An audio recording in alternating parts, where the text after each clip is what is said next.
बॉलीवुड में 6 दहाइयों से अपनी बेमिसाल और जादुई आवाज़ में 20 से भी ज़ायद ज़बानों और 30,000 से भी ज़्यादा नगमों को अपनी आवाज़ देकर Guinness book of world record में नाम दर्ज कराने वाली मौसीकी की देवी लता मंगेशकर चाल बसीं। भारतीय मीडिया रिपोर्ट के मुताबिक लता मंगेशकर 92 वर्ष की उम्र में मुंबई के बुर्ज कैंडी अस्पताल में इंतकाल कर गईं। लता मंगेशकर की बहन उषा मंगेशकर ने उनकी वफात की तस्दीक कर दी है। भारतीय मीडिया रिपोर्ट के मुताबिक लता मंगेशकर कोरोना वायरस में मुब्तला थीं और 1 माह से आईसीयू में थीं।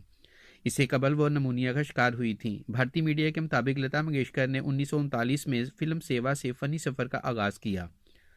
सुरों के बादशाह मोहम्मद रफ़ी के साथ गाया हुआ इनका हर गाना अमर हुआ। 2001 में लता मंगेशकर को आला तरीन सिविल एजाज़ भारत रत्न से भी नवाजा गया।